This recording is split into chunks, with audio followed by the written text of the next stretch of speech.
Join Usiku Sako with Telkom night bundles that allow you rule the night at prices you love. Join our tribe, Usiku Sako Squad. Just dial *544# from your Telkom line and select the night bundle of your dreams. You are the legend the night needs.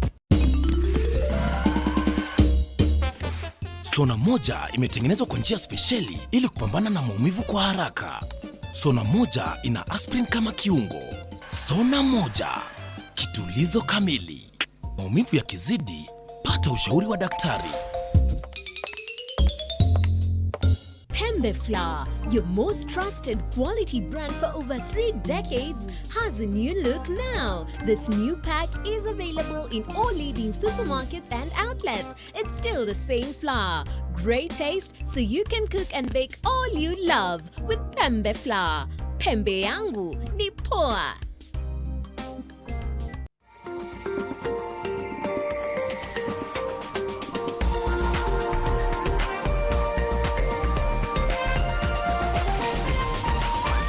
This is NTV.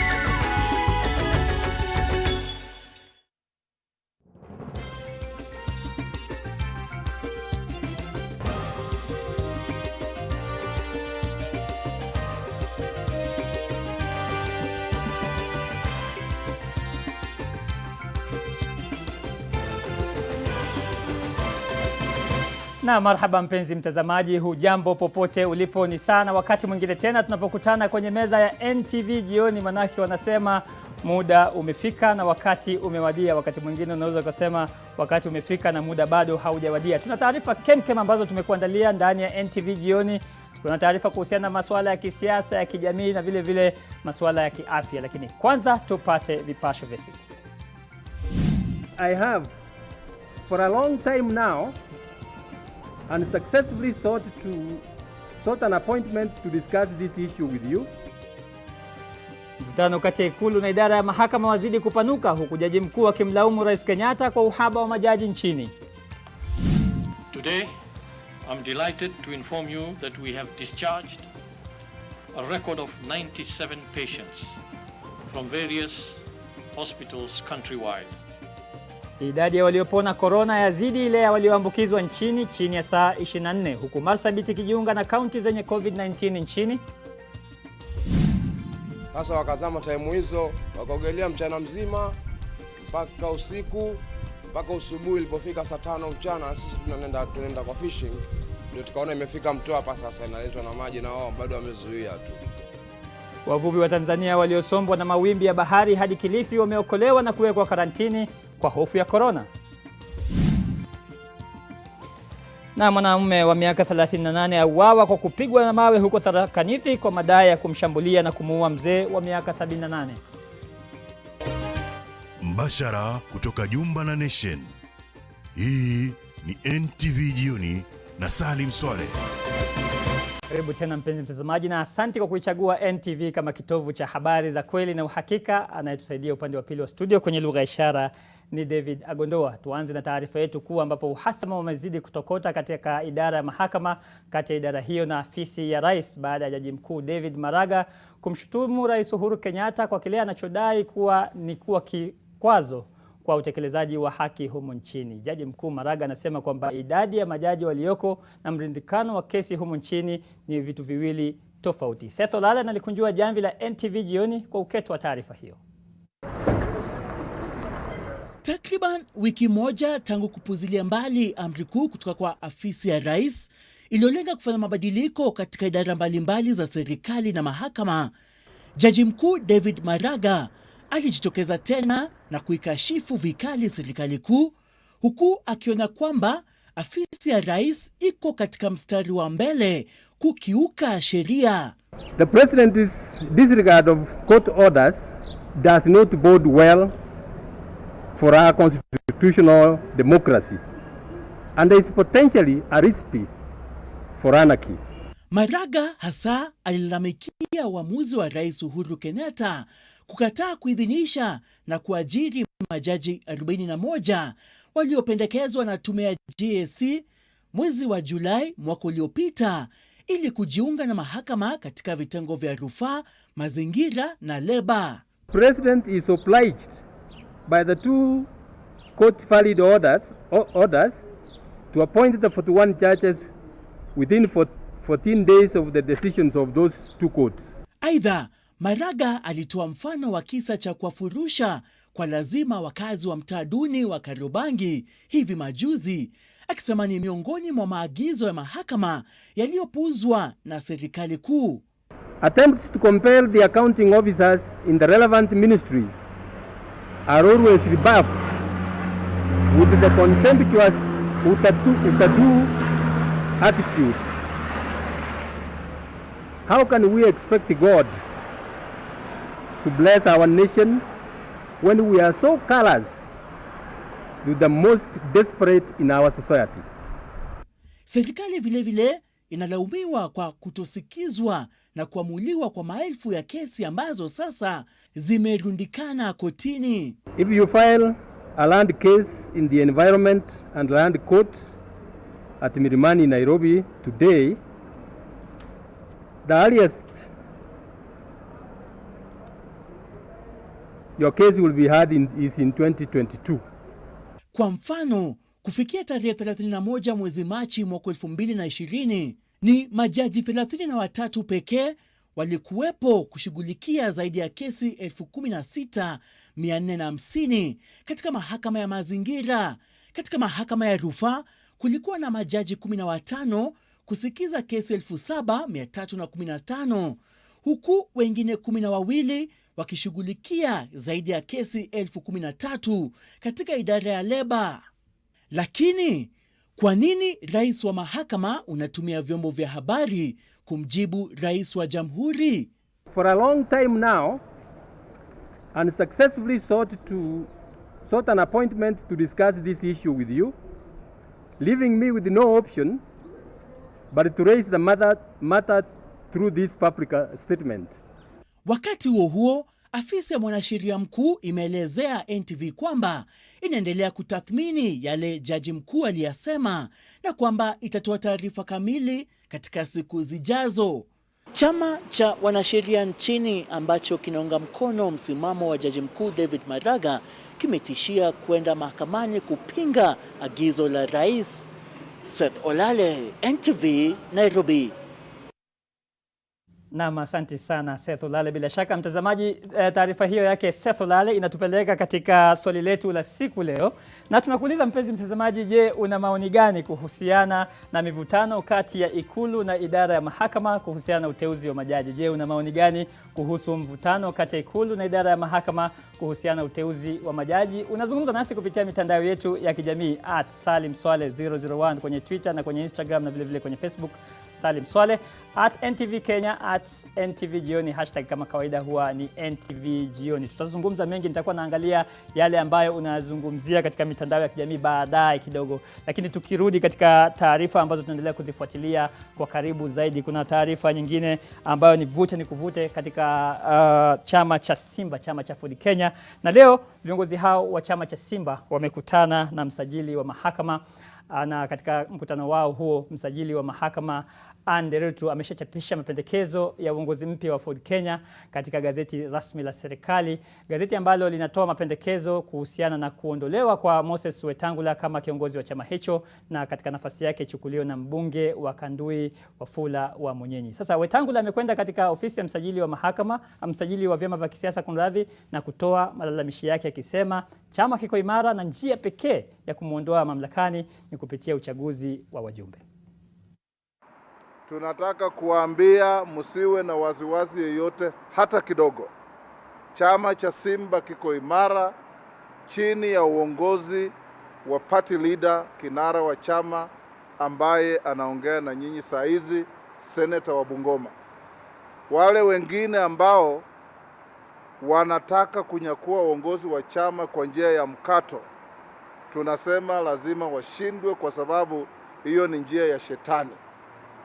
Njia mwafaka ya kupata uongozi wa chama, njia halisi ya kupata uongozi wa chama ni kupitia uchaguzi. Naam, tukibakia katika siasa hizo za vyama vya kisiasa, inaonekana kwamba chama cha Jubilee sasa kimepiga hatua nyuma katika harakati za kumwondoa kiongozi wa wengi katika bunge la kitaifa Aden Duale, huku wabunge wakimwachia Rais Uhuru Kenyatta jukumu la kutangaza hatima yake. Kulingana na kiranja wa wengi katika bunge la taifa Emmanuel Wangwe, kiongozi wa Jubilee amesema kuwa swala hilo linapaswa kuwekwa kando kwa sasa, hatua ambayo inampa Duale fursa ya kufanya manuva hapa na pale ili kuhifadhi kiti chake, kama sasa anavyoripoti Vincent Odur. Mkutano uliokuwa umeandaliwa Jumatatu hii katika makao makuu ya chama cha Jubilee kujadili mienendo na kuondolewa kwa kiongozi wa wengi katika bunge la taifa Aden Duale uliahirishwa hadi siku ya Jumatano kabla hatimaye kufutiliwa mbali. Kutibuka kwa mkutano huu kumempa Duale fursa nyingine ya kujaribu kuokoa cheo chake. This is a position we are holding on behalf of the leadership of the party. Therefore, I wouldn't want to say there was intervention on the matter, but the party leadership has felt in its wisdom that the matter shall be handled at the later stage, and therefore we go as per that direction. Wakiahirisha mkutano huo, wawili hao walisema hatma ya Duale iko mikononi mwa kiongozi wa Jubilee Rais Uhuru Kenyatta. The party leadership is active, the party leadership is alive, and we take orders and instruction from the party leadership. What we do is, if the party leadership says go to A, you do what A says. Imebainika kuwa hakujakuwa na maelewano kuhusiana na atakayerithi kiti hicho iwapo Duale ataondolewa. Inasemekana kuwa karani mpya wa pamoja wa wabunge na maseneta wa Jubilee, ambaye pia ni mbunge wa Kipipiri Amos Kimunya, pamoja na mbunge wa Kieni Kanini Kega, ambaye amekuwa akiongoza harakati za kukusanya sahihi za kumwondoa Duale, wameonyesha ari ya kushika wadhifa huo. Aidha, kuna shaka ya iwapo Kega alifanikiwa kupata idadi ya sahihi inayohitajika kumwondoa Duale. So the list is there. Will you mind sharing that list with us? Fine, I will share with you. Of course not now, I didn't know you will ask. We have received the signatures, 126 of them, which we have forwarded to the party leader. Wiki iliyopita viongozi kutoka eneo la kaskazini wakiongozwa na seneta wa Garissa Yusuf Haji walimwomba Rais Kenyatta kuisamehe jamii yao iwapo ilihitilafiana na misingi ya ajenda yake kama kiongozi wa chama. Rais Uhuru Kenyatta analenga kutumia mabadiliko haya ya Jubilee kulinda na kuendeleza ajenda yake bungeni anapokamilisha tamu yake ya pili na ya mwisho akiwa rais. Vincent Odur, NTV, Nairobi.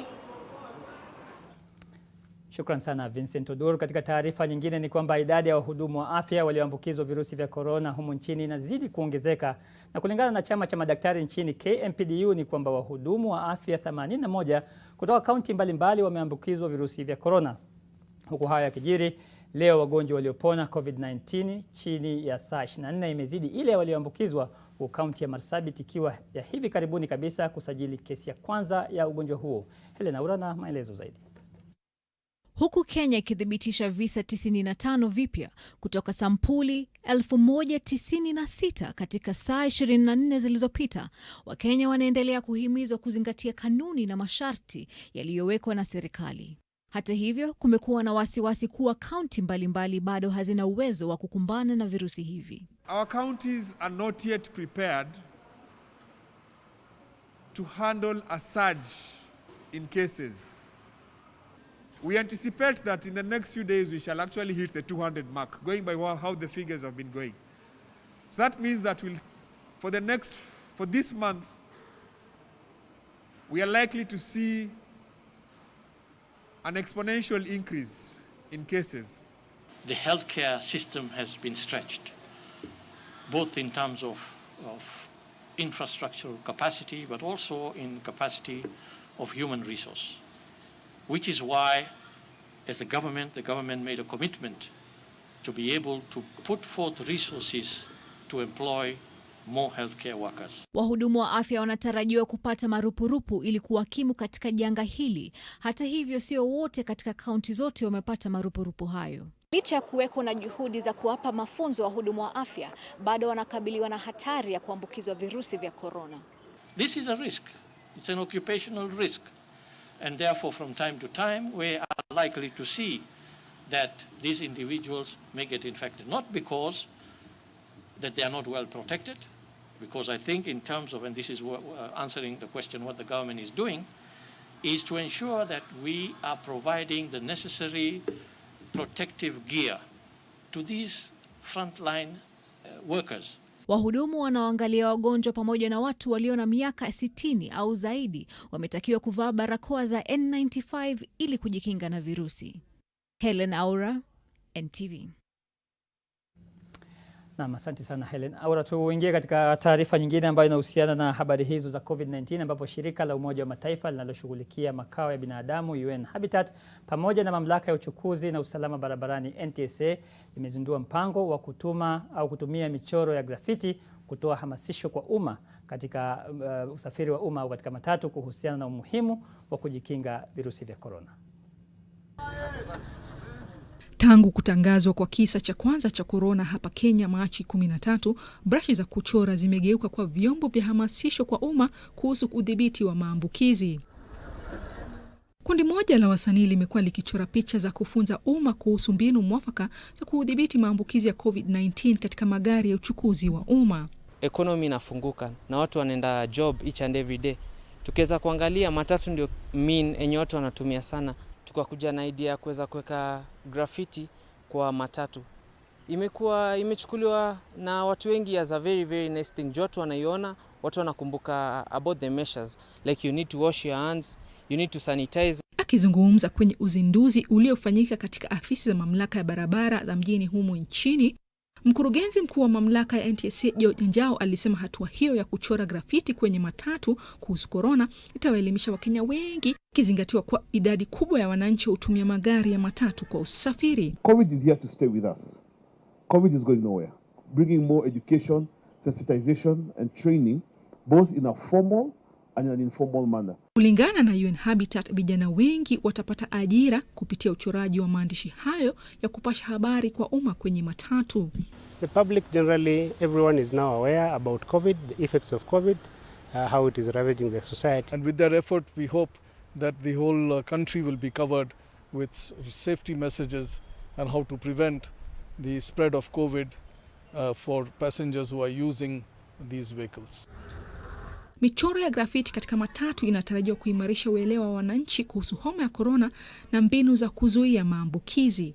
Rozongoi, NTV. Naam, hapana shaka mtazamaji kwamba kuendelea shughuli ya kuwapima Wakenya virusi vya corona kunaendelea kusawiri jinsi ugonjwa wa COVID-19 unavyoendelea kusambaa humu nchini. Lakini kuna maswali mengi ambayo yameshaanza kujitokeza kuhusiana na matokeo kinzani ya vipimo hivyo, kama anavyoripoti sasa Charity Mwangi. Kwanza unapimwa, kisha kinachofuata ni wasiwasi wa matokeo ambayo yanaweza kubadilisha maisha yako kwa muda mfupi. Je, utapatikana na virusi au la? Hii ndiyo ilikuwa hofu ya wafanyikazi wawili wa nyumbani waliopimwa virusi vya corona ili kuwapa watajiri wao utulivu, lakini matokeo waliopata kutoka Lancet yaliwashtua, kwani walipatikana kuwa na virusi hivyo. Wawili hao walielekea katika maabara ya hospitali ya Nairobi na ya Kemri kupata uhakika. Katika kipindi kati ya kupata matokeo ya kwanza na ya pili, walichukua tahadhari. Familia wanaofanyia kazi wote walipimwa ili wajue hali zao. Matokeo yote yalikuwa tofauti, hawakuwa tena na virusi. Hakuna uhakika yani maabara gani ambayo ilitoa matokeo sahihi, lakini kinachojitokeza ni kuwa ipo shida ambayo Wizara ya Afya inaonekana kufahamu. The testing protocols of laboratories. Even with a standardized testing protocol, because it is humans who are involved in the process, there is can always be some level of error where tests may vary in terms of their results. Kulingana na mkurugenzi mwanzilishi wa maabara ya Lancet, Ahmed Kalebi, vifaa wanavyovitumia kupima virusi vya korona ni vya hali ya juu ukilinganisha na vingine. Kulingana naye, haiwezekani kuwa makosa imeegemea upande wao. Serikali sasa inasema kuwa watazingatia makosa yanayoibuka. So we have a protocol that we have developed for quality assurance, and I think in time as we put that in place, we shall be able to help some of these labs that might from time to time return conflicting tests to come up to standards so that those tests then become very reliable. Lakini hii haitoshi. Kukubali makosa kunaibua maswali ya je, ni wangapi wamepelekwa karantini kimakosa? Na pia, ni wangapi wameambukizwa wakiwa karantini kama wamefikishwa huko kimakosa? Je, ni vipi Wakenya watapata imani na ripoti ya maambukizi kama hali ni kama ilivyo? Charity Mwangi, NTV. Naam, hapana shaka ni maswali mazito hayo ambayo yanahitaji majibu tena kwa tafsiri. Tukisonga mbele, taasisi ya utafiti wa viumbe vya familia ya primati inayojumuisha binadamu pia maarufu kama IPR inasema kwamba ina mfumo wa kupima watu wengi wenye uwezo wa kufafanua mtindo wa maambukizi ya COVID-19 humu nchini. Kwa mujibu wa taasisi hiyo, mfumo huo wa kupima serolojia vile unaweza kuwapa wataalamu mwelekeo wa kiuchumi baada ya janga la corona. Aidha, asasi hiyo ya umma imesema ina uwezo wa kufanya utafiti wa kutafuta chanjo ya corona mradi tu ipewe ufadhili unaohitajika. Hivi sasa kuna zaidi ya maabara 100 duniani zinazotoa chanjo kwa majaribio kujaribu kudhibiti virusi vya corona miongoni mwa binadamu. When we get approval to do serological testing, which is the real mass testing approach, because that will then now allow us quickly surveying the population to know, even including those who may have had the disease and healed without treatment. And with that information, we can be able to ascertain how far the disease has spread in the population and therefore inform in terms of reopening the economy. We have also agreed with the institution to ensure all the scientists and all those that are working here to make sure that they're taken care of. In case anything happens, we don't expect it to, but if they need any health attention, any medical attention, then they'll be covered. Na mtazamaji, bila shaka taarifa hiyo ya jaribio la kupata chanjo inatufikisha tamati ya sehemu yetu ya mwisho ya sehemu yetu ya kwanza ya NTV Jioni, na tunarudi katika lile swali letu la siku. Tulikuwa tumekuuliza tu maoni yako kuhusiana na swala zima la mivutano kati ya idara ya mahakama na ikulu ya rais, na tukawa tumekuomba utupe maoni yako. Je, una maoni gani kuhusu mivutano kati ya ikulu na idara ya mahakama kuhusiana na uteuzi wa majaji? Na hapa tunaona Wakenya wameshazungumza kwa kinywa kipana. Ninaye huyu hapa Daktari Benito Smart Kingston anasema kwamba this is political issue, so sisi hatuna uwezo, wenyewe kwa wenyewe wanaumana. Halafu kuna huyu hapa ambaye ni nani, Wanjiku wa Mwalimu. Wanjiku wa Mwalimu anatoa msemo wa Kikuyu hapa, anasema thega ne shiubarane. Anasema we just watch from a distance, kwamba songa songa watu waumane wenyewe kwa wenyewe. Na mwisho kabisa hapa nina huyu ambaye ni Governor Prince Muliro, sijui ni governor wa jimbo gani huyu. Anasema wapambane na hali yao. Wewe unasemaje mpenzi mtazamaji? Endelea kuzungumza nasi kupitia mitandao yetu ya kijamii @SalimSwaleh001 @NTV Jioni. Hashtag yetu kama kawaida ni NTV Jioni. Usiondoke hapo ulipo, mimi napata mapumziko mafupi, nikirudi mengi zaidi katika kapu la NTV Jioni.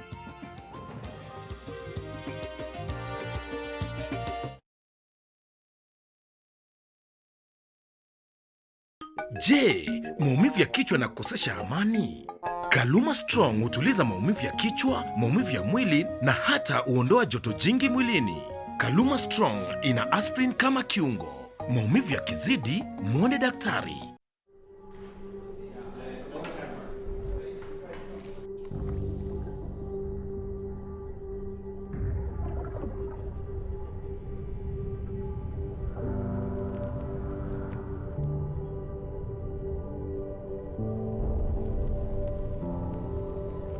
Beat sensitivity pain fast with Sensodyne Rapid Action for clinically proven relief in 60 seconds.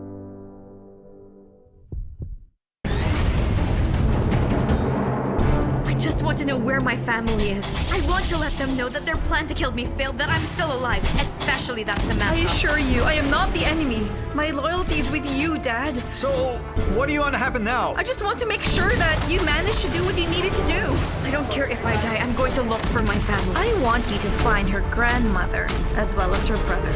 She has nobody left to turn to, but her family. Is that your grandma and your brother? You better pray she's dead already.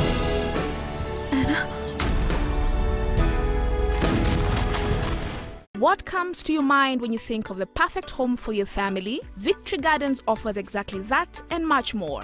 Call us today on 0790 300 300 or visit www.optivan.co.ke.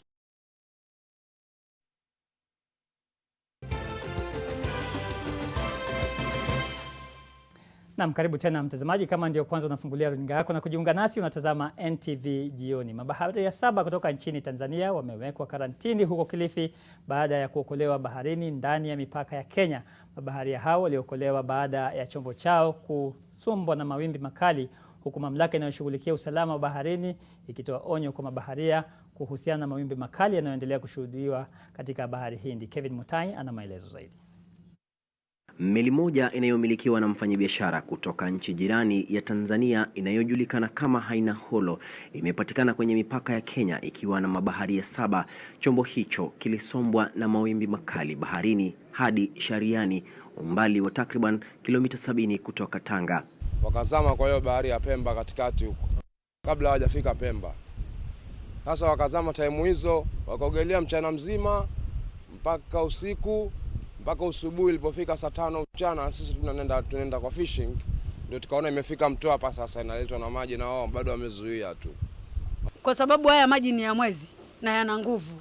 Ushaona, sasa wimbi huwa ni kubwa, hata nyumba ni ndogo, kimo cha mnazi. Kulingana na KMA, maafisa usalama baharini kutoka kitengo cha KCGS walilazimika kuingilia kati kuokoa watu hao walionekana wenye uchovu mwingi. Walipewa matibabu na kisha kuwekwa karantini Kilifi. And we don't want to be seen as a weak link towards fighting the COVID-19 epidemic.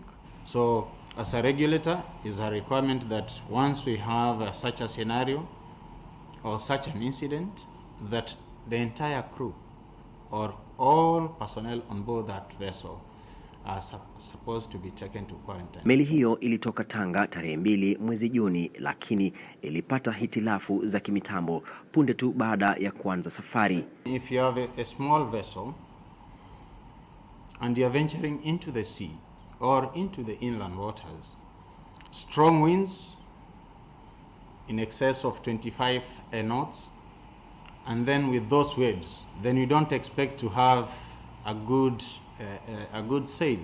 Rather, you're going to experience a lot of difficulty. Juhudi za kukitafuta chombo chenyewe hazijafua dafu kutokana na mawimbi makali baharini. Mamlaka ya usimamizi wa bahari imeanzisha mpango maalum wa kuboresha msingi wa usafiri wa meli baharini hapa Kenya ili kuzuia ajali za aina hiyo.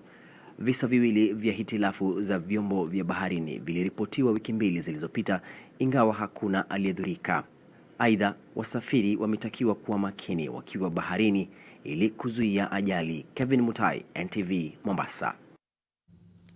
Na turejelee taarifa ambayo inahusiana na masuala ya COVID-19, ambapo kando na kuathiri biashara na shughuli za kawaida, janga la corona limevuruga ndoa nyingi na kufifisha ndoto ya wachumba wengi kuunganishwa kupitia harusi. Kaunti ya Bungoma ni moja kati ya maeneo yaliyoathirika pakubwa na hali hiyo, kwani shughuli nyingi za ndoa zimekwama. Kadri idadi ya maambukizi ya virusi vya corona inazidi kupanda, matumaini ya wachumba wengi kuhalalisha ndoa zao yanazidi kupotea. Nazo sheria kali zilizowekwa na taifa ili kuzuia kusambaa haraka kwa virusi vya COVID-19 zinajenga ukuta mkubwa wa mapenzi baina ya Wakenya wa matabaka tofauti. Ilikuwa nifanya harusi mwezi huu, na in fact imekuwa tarehe 20 mwezi huu wa 6.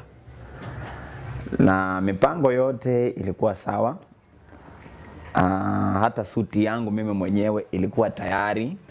Tulikuwa tumepanga kuendea gown kule Nairobi, but all of a sudden kukakuwa na lockdown. wakafunga mipaka, so hakuna vile tungeweza kuenda kule. Tulikuwa tumebakisha jambo moja, kwenda kwa ofisi ya serikali kwa sababu ya marriage certificates, na tulienda pale. Kufika pale wakatuambia hizo ofisi hazifanyi kazi. Nilikuwa nimepanga kwanza kufanya harusi ndogo awali ya watu wachache, yani kutumia maombi peke yake. Kila kitu, mipango ilikuwa kabambe kabisa. Wakati kama huu, sehemu mbalimbali nchini zingekuwa zikiendeleza sherehe za harusi, hususan Jumamosi, lakini sasa hilo halipo tena wala haliwezekani kwa sababu ya masharti ya kudhibiti janga la korona. Waliokuwa wakipanga harusi na hata kutarajia kufanya harusi wamebaki kukadiria hasara na hali ngumu. Haingewezekana kwetu kufanya harusi na watu 15 kwa sababu watu hawa kutakuwa na vita. Kila mtu anataka akuje. Nilitarajia kuwa hakika tunaenda kurejea shuleni, tunaenda kurejea kazini. Ikawa basi hakuna gatherings ambazo amefungua. Ikawa basi tutasalia na wale watu 15 ambao tulikuwa basi tumepangia kufanya na wao. Fauka ya hayo, bado tumaini lipo kuwa hali itakuwa bora tena na watu watatangamana na kuendelea na mambo yao kama kawaida karibuni, japo huenda hilo likachukua muda wa miezi kadhaa kutokana na kuendelea kuongezeka kwa visa vya maambukizi ya virusi vya korona. Hata hivyo, kuna baadhi wamepiga moyo konde na kufunga ndoa zao. Uwezekano wa kuwepo kwa maradhi ya kiakili hasa wakati huu wa janga la korona ni jambo linalotia hofu, haswa wakati huu ambapo janga la korona linazidi kuyumbisha mataifa mbalimbali na haswa hapa nchini Kenya. Na mawingu ya tabu hii tayari imeshaanza kutanda, na kuongezeka kwa visa vya korona ni swala ambalo limewatia wengi wasiwasi. Katika eneo la Kisii, katekista wa kanisa la Katoliki amejitia kitanzi na kuacha wanakijiji wengi vinywazi. Majonzi yanapobisha hodi, masharti ya Wizara ya Afya yanaambulia patupu. Masharti ya kujitenga ili kuepuka ugonjwa wa COVID-19 hayana umuhimu hapa kwa kilichowafika. Kifo cha katekista David Gisemba kimekuwa pigo kubwa kwa jamii hii. Yeye ni mtu mwenye heshima zake. Picha yake kama amevalia nguo zake rasmi inaashiria umuhimu wake katika jamii. Ndugu yangu ndiye ananifuata. Ninamjua sababu alikuwa mwalimu wa kanisa miaka 10. Nafasi yake katika jamii imewia vigumu kwa wanakijiji kuelewa ni vipi katekista huyo alivyojitoa uhai. Ndugu yangu nilimuona asubuhi ya leo, walikuwa wamesimama barabarani na mafundi walikuwa wanataka kupasua mbao. Ngawaje nilikuwa kwa umbali, sikuongea na yeye, nilikuwa na haraka. Niliona kama alikuwa na hali yake ilikuwa safi. Kutaka kuthibitisha ni nini kiini hacha kimeleta jambo hili bado hatujalijua. Japo kuna kuanga na issues za nyumba ambazo ni domestic, bara tunajua kwamba hazingeleta hadi kiwango hichi cha mzee kujinyonga. Kamba hii inaashiria kilio cha mwenda zake kilichokosa kusikika na jaribio la kuokoa maisha yake ilivyoshindikana. Lakini sasa habari za kifo chake zitasikika, huku huzuni ikitanda katika kijiji cha Nyoero, eneo la Bonyagatani, kaunti ya Kisii. Kapata mihanga, mimi nikadhani saitwa ameweka kamba. Nikakimbia nikakata kamba, nikidhani babangu ako hai. Kumbe babangu alikuwa ameaga kitambo. Mwili wa Gisemba ulichukuliwa na maafisa wa polisi na kupelekwa katika chumba cha kuhifadhi maiti cha Kisii, huku maombolezi yakianza. Sababu ya kifo cha Gisemba itasalia kitendawili, lakini matukio kama haya yanaashiria kuwepo kwa matatizo ya afya ya akili ambayo inaonekana kuchangiwa na masharti yanayosisitiza utengano na upweke. Charity Mwangi, NTV. Na mtugeukie taarifa mbalimbali katika mkusanyiko wetu matukio majimboni, ambapo pamoja na mengine wakazi wenye ghadhabu katika kaunti ya Tharaka Nithi wamemuua kwa kumpiga mawe mwanamume wa miaka 38 aliyetuhumiwa kumuua mzee wa miaka 70. Hali ya taharuki ilitanda kijiji cha Thinkiru, kaunti ya Tharaka Nithi, baada ya wakazi kuchukua sheria mikononi na kumuua kwa kumpiga mawe jamaa ambaye anadaiwa alimuua mzee wa miaka 70 kwa kumkata shingo kwa panga. Samuel Nthiga anadaiwa kumvamia jirani wake Silas Gitonga nyumbani kwake kwa madai kwamba Gitonga aliruhusu kuku kuingia katika shamba lake. Inadaiwa kuwa baada ya kutenda kitendo hicho cha kinyama, Nthiga alibeba mwili wa marehemu kwa toroli hadi mto Thanatu ambapo alionekana na wakazi ambao walimpiga kwa mawe kabla ya kumchoma. Mamlaka ya kusimamia hali ya ukame imetoa chakula cha msaada cha shilingi milioni 12.5 kwa familia kadhaa za kaunti ya Pokot Magharibi ambazo zimeathirika pakubwa na hali ya ukame na janga la COVID-19. Mamia ya familia zisizojiweza kutoka kata 20 eneo hilo la Pokot Magharibi zinatarajiwa kunufaika na msaada huo wa chakula kupitia mamlaka hiyo kwa ushirikiano na shirika moja la Italia. Wakulima na wakazi wanakadiria hasara mashambani huku mazao yakisombwa na mafuriko kufuatia mvua kubwa iliyokuwa ikinyesha eneo hilo. Katibu katika Wizara ya Ugatuzi Mika Powon anasema serikali inajitahidi kuhakikisha waathiriwa wamepata usaidizi unaostahili hasa wakati huu mgumu.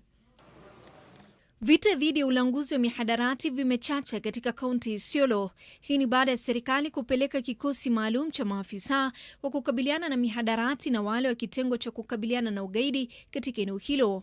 Visa vya uhalifu vimeongezeka mno katika siku za hivi karibuni katika kaunti hiyo, huku viongozi wakiwataka wananchi kushirikiana na walinda usalama ili kufanikisha vita hivyo. Kikosi hicho maalum kinachoongozwa na mkurugenzi wa ATPU John Gashomo kitakuwa na jukumu la kukabiliana na magenge ya wahalifu yanayoendesha shughuli zao katika maeneo ya Moyale na Nairobi.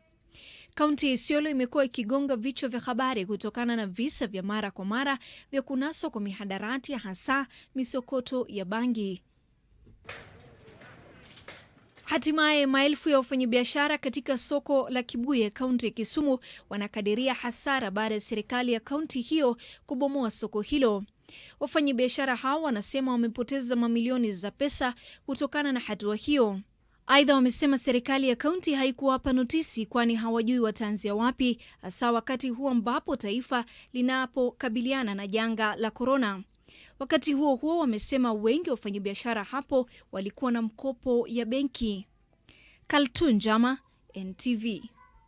Naam, shukran sana Kaltun Jama. Ni matumaini yangu mtazamaji umeweza kufahamu mengi katika yale yanayojiri katika kaunti mbalimbali. Kampuni ya bima ya CIC imemteua Patrick Nyaga kama afisa mkuu mpya mtendaji. Nyaga ambaye amekuwa mwanachama wa bodi ya CIC ataanza kazi rasmi kama afisa mkuu mtendaji tarehe 22 mwezi huu. Kabla ya uteuzi wake, Nyaga alifanya kazi na kampuni mbalimbali ikiwemo KPMG kwa miaka 28, wakati huo akisimamia ofisi za humo nchini na baadaye za Afrika Mashariki. Kabla ya kuelekea CIC, Nyaga alikuwa mkurugenzi wa masuala ya fedha katika benki ya Cooperative. Mamlaka ya bima nchini IRA tayari imeidhinisha uteuzi wa Nyaga kama afisa mkuu mtendaji wa CIC. Nyaga ana stashahada ya uzamili kutoka chuo kikuu cha Strathmore na ni mwanachama wa taasisi ya uhasibu nchini.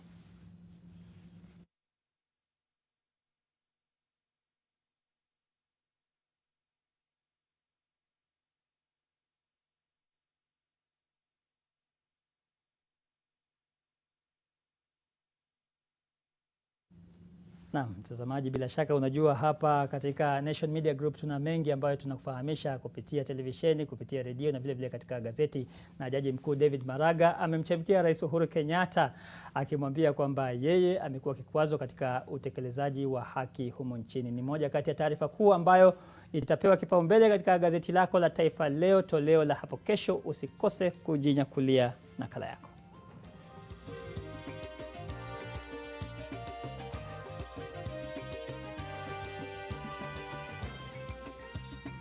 Na tupate mapumziko mengine mafupi mtazamaji, lakini usiondoke hapo ulipo, tuna mengi zaidi katika kapu la NTV Jioni, ikiwa pamoja na habari kemkem za michezo.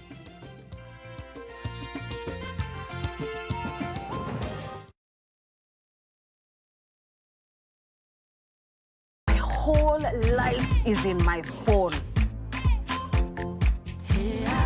Niko na simu ya baba. Niko na simu ya baba.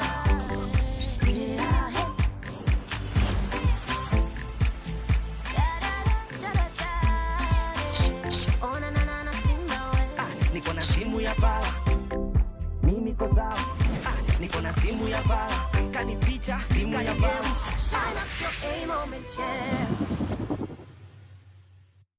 The Governor of Kakamega County, His Excellency Wycliffe Ambetsa Oparanya, is pleased to notify property owners within Kakamega County of his decision to extend a 100% waiver on penalties and interest arising from any accrued and unpaid land rates within Kakamega County. The waiver has been extended from 1st June to 31st August 2020. Take advantage of this waiver period to clear all your outstanding arrears. Please take note that the county government will institute all necessary measures, including repossession of the property upon the end of the waiver period. For more details, visit our county revenue offices or website www.kakamega.go.ke. Kakamega County, the green jewel. Jana ulipotea hivyo baada ya kupepa ule mtemu kwa potapota ukaenda hivyo. Unajua huyu mrembo alinipeleka hadi kwa nyumba. Nikasema mimi siedi kugalisha masikio. Shughuli. Jawa, mbona mjipendi? Hai, kwa nini? Yaani unawezaje patana tu na mtu kwa street alafu uende ukachapiane na yeye? Kalishizo mashine. Ulitumia raba eh? Hai, kwani bado mnatumia raba? Okay, ngoja niulize jamaa. Nani hapa hivi amepimwa hivi majuzi? Pale kwa Mwangi. Si ni 10 bob. Sijasema kupimwa weight. Saa hizi kupimwa HIV ni haraka na ni bure. Unaweza pimwa kwa clinic na bado unaweza jipimia kwa nyumba yako wewe mwenyewe na self test kit 500 peke yake. Niende nipimwe, nichipate niko positive. Unajua hakuna kitu naogopa kama hiyo. Kuko na madawa na kuko na counseling na utaishi maisha yako normal tu. Kuko na HIV si eti ni mwisho. Wewe uko nayo? Mimi nilishapima. Unapoendelea kujikinga kutokana na HIV, tafadhali zingatia taratibu zote za serikali za kujikinga na virusi vya korona. Afya bora, maisha bora. Jipime, jiinue.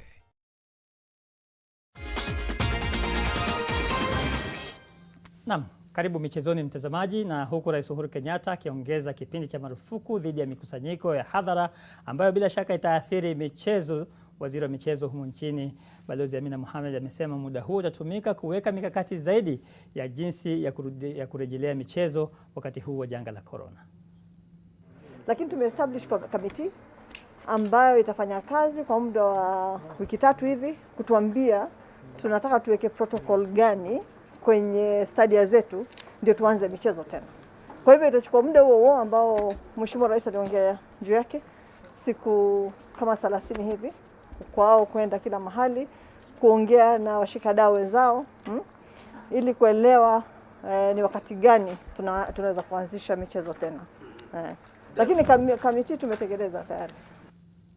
Na uboreshaji wa miundo msingi katika uga wa michezo nchini ni ahadi ya kale ambayo imekuwa ikitolewa na serikali, lakini utimizaji wake umekuwa kizungumkuti. Lakini huko Kericho wanariadha sasa wana fahari kubwa baada ya zulia la kisasa kabisa kutandikwa katika uwanja wa Kericho Green. Baada ya muda mrefu, hatimaye ukarabati wa uwanja wa Kericho Green umekamilika. Wanariadha kutoka kusini mwa bonde la Ufa sasa wana sababu ya kutabasamu baada ya zulia la kisasa la kukimbilia kuwekwa kwa gharama ya shilingi milioni 37. Zulia hilo linaongezea ubora wa uwanja huu ambao pia una uwanja wa soka wa hati ya kumezewa mate. The field is FIFA certified. The track is IAAF certified. Ukarabati umegharimu jumla ya shilingi milioni 100 na unatimiza ahadi ya Gavana Paul Chepkuni ya miaka 8 iliyopita.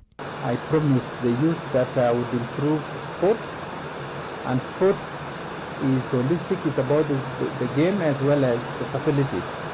Baada ya kukarabati Kericho Green, sasa gavana huyu ameahidi kushughulikia uwanja mdogo wa Kapkatet ambao uko chini ya serikali kuu. The national government has done something in Kapkatet, but it hasn't been finalized. This is part of the responsibility we have to complete Kapkatet. Then followed by Sosiot.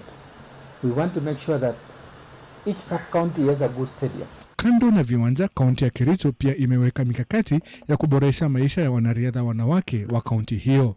We talked to our friends in America, especially Ben Gurgat, so that these women can be training here in Kericho and they go for athletics that they participate in for some money. So those programs exist in US. Kericho sasa imejiunga na kaunti za Machakos, Mombasa na Kakamega miongoni mwa zile ambazo zimedhihirisha thamani ya michezo katika kufanikisha ugatuzi. Aliyekuwa rais wa shirikisho la riadha duniani Lamin Diak, ambaye anakabiliwa na masaibu ya kesi ya madai ya ufisadi na usafirishaji wa fedha za ulaghai, amefunguliwa mashtaka jijini Paris, Ufaransa, kuhusiana na kashfa ya Urusi. Diak, ambaye ametimiza umri wa miaka 87 hapo jana Jumapili, na ambaye amekana mashtaka, anakabiliwa na hatari ya kufungwa gerezani miaka 10.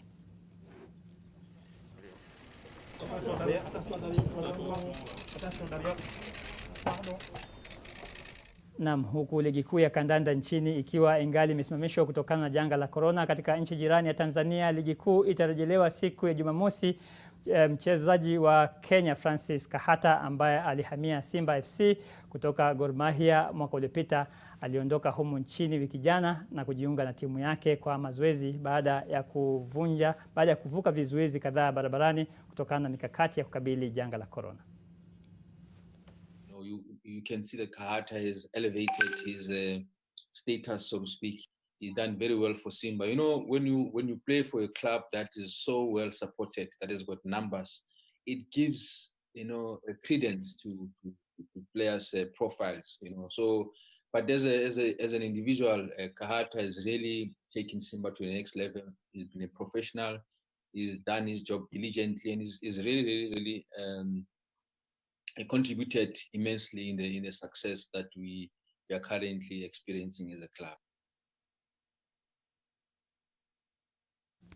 Naam, kila kilicho na mwanzo hakikosi kuwa na mwisho, lakini kabla ya kulikunja rasmi jamvi la NTV jioni, tuangalie tu baadhi ya kauli yako kuhusiana na swali letu la siku. Tulikuwa tumekuuliza maoni yako kuhusiana na vuta ni kuvute kati ya jaji mkuu na ikulu ya rais, na hapa naona maoni na kauli ni nyingi sana. Kwa haraka niangalie huyu Adura Vansami, anasema Vihiga tuko pamoja, kweli ni vyema rais afanye kila wezalo, aidhinishe majaji 41, kesi zimesimama za shamba waliopata ajali na kadhalika, ni vyema rais awe na utu. Alafu kuna huyu hapa ambaye ni nani, Job Kinudhe economist, anasema Maraga na Uhuru fahali wawili wapiganapo nyasi huumia, mwananchi wa kawaida ndiye atazidi kuumia. Na mwisho kabisa, kwa sababu ya muda, nina huyu hapa ambaye ni Sam, anasema I'm sorry, very sad to see President of the Republic of Kenya disrespecting court orders, the same disrespect Kenyans right. Haya ndio mambo hayo, mpenzi mtazamaji, na hadi kufikia hapo sina kilichozidi wala kilichopungua kutoka kwenye meza ya NTV jioni. Na hodha upande wa pili wa studio katika lugha ishara alikuwa ni David Agondoa, na kwa niaba ya wengine wote waliofanikisha NTV jioni, niite Salim Swaleh. Alamsiki.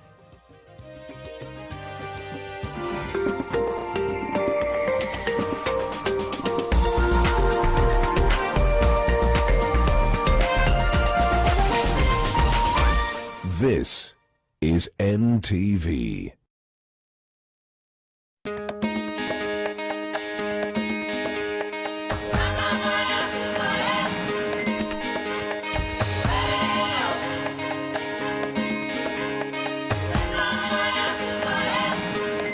At Stima Sacco, we are a reflection of you.